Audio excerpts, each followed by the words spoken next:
आज ही डाउनलोड करें और अपने पसंदीदा शोज का आनंद लें।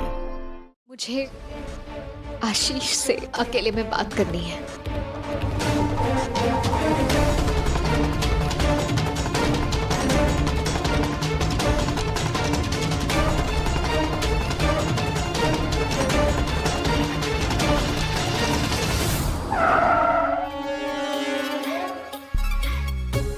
भाभी, ये करने के लिए बुलाया मैंने आपको यहाँ पे? चिच्ची, झूठ बोले ना तो चमगादड़ बन जाए, हमारे सौंदर्य को निहारते रह जाएंगे, फिर आप धड़ाम से हमला बोल दीजिएगा। हाँ, आपसे किसी ने कहा दिमाग चलाने के लिए? अपनी बेटी और उसके बच्चे को लेने आई हूँ यहाँ पे, इसीलिए आपको साथ लाई हूँ। भैया को फोन लगाइए।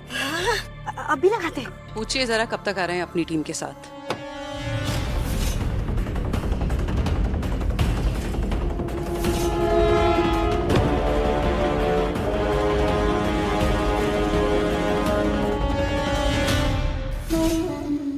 चिच्ची, बात हो गई भाई, पूरी टीम 10 मिनट में पहुंच रही है। ठीक है, जिस खुशी के लिए इतने साल वेट किया, उसके लिए 10 मिनट वेट करना कोई बड़ी बात नहीं है।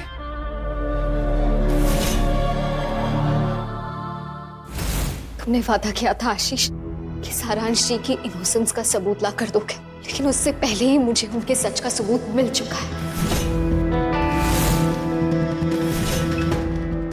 तुमने मुझसे ये बात छिपाई, क्या, कब, कैसे, ये मैं नहीं जानती, पर सारांश जी एक ड्रग एडिक्ट थे।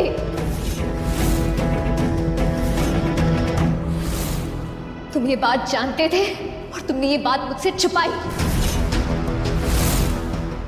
मैत्री, जज भी मुझे मेरी बात रखने का मौका देता है। मेरी साइड सुने बिना ही तुमने इतना बड़ा फैसला सुना दिया। दिक्कत की बात तो यही है ना कि तुम मुझे जज और अपने आप को वकील समझ रहे हो, और मैं सिर्फ तुम्हें अपना दोस्त मानती रही आशीष। मैं कोई कोर्ट केस नहीं हारी हूँ, भरोसा टूटा है मेरा।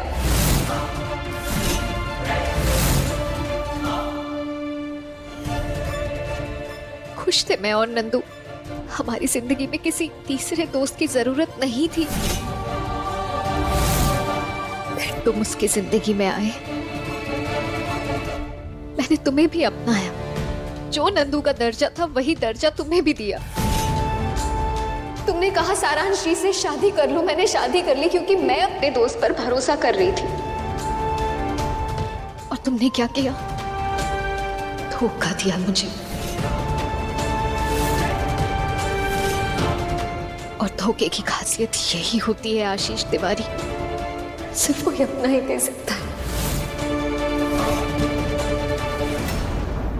तुमने मेरा भरोसा तोड़ दिया, हमेशा हमेशा के लिए।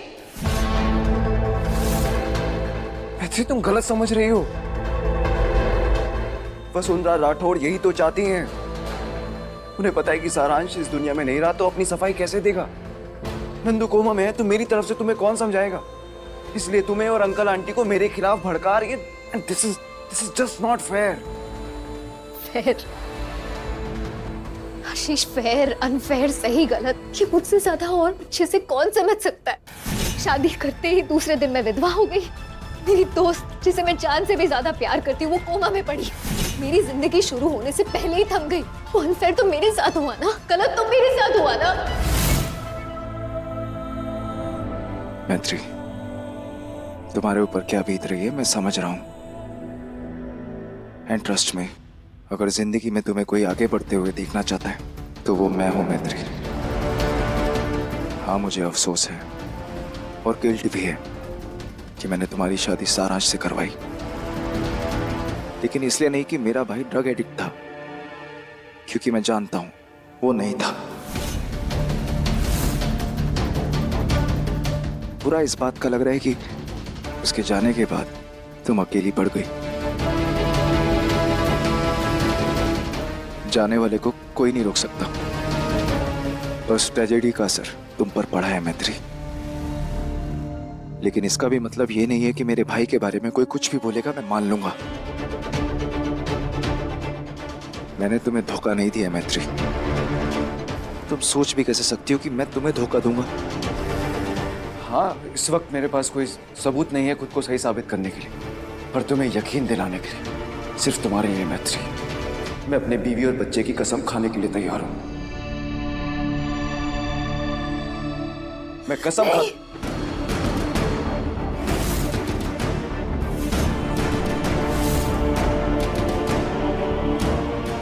नहीं आशीष,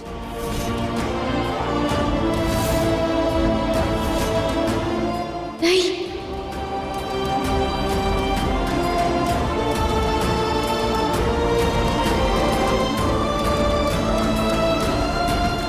सारांश जी ने मम्मी जी की झूठी कसम खाई थी।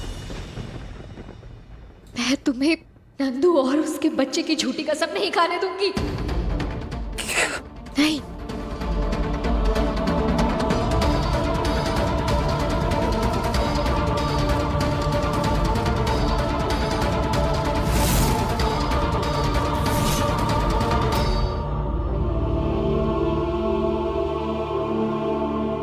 मैत्री, तुम्हें क्या लगता है मैं खुद को सही साबित करने के लिए अपने बीवी और बच्चे की झूठी कसम खाऊंगा?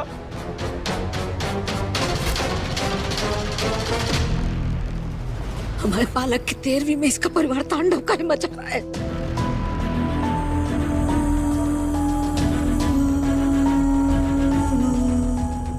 हो गई बात उस धोखेबाज से? हाँ?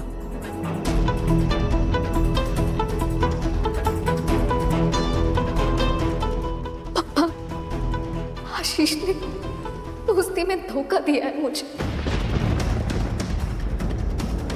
पर मैं नंदू को धोखा नहीं दे सकती। पापा, दोस्ती रूह है मेरी, मैं अपनी रूह को कैसे धोखा दूं? नंदू कोमा में, उसके बच्चे को देखभाल की जरूरत है। इस सारे परिवार ने मिलके छलाया हमें। इन सबको सारांश के सच का पता था, पर इन्होंने हमें नहीं बताया। अब हम तुम्हें यहां नहीं रहने देंगे। चल बेटा। इनको बोल जो नाटक करना बाद में करे, अभी शांत रहे। जी जी बाबूजी, अभी जा रहा हूँ। इस वक्त मुझे किसी और की शक्ल नहीं दिख रही, मुझे सिर्फ नंदू के बेबी की शक्ल दिख रही है। नंदू की जरूरत दिख रही है, मेरी दोस्ती दिख रही है और मेरा फर्ज दिख रहा है। ये सिर्फ मेरी गोद में सोता है, कोई और उठाए तो रोने लगता है। आप ही बताइए, इस नन्ही सी जान को मैं यहाँ ऐसे छोड़ के कैसे जा सकती हूँ, खासकर तब तक जब तक इसे किसी और की आदत ना लग जाए।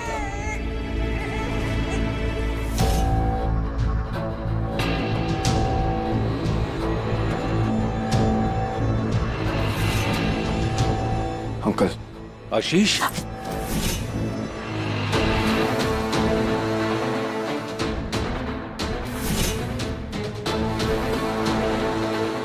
दिनेश भाई साहब, क्या बात है? आप लोग सब चिंता में क्यों दिख रहे हैं?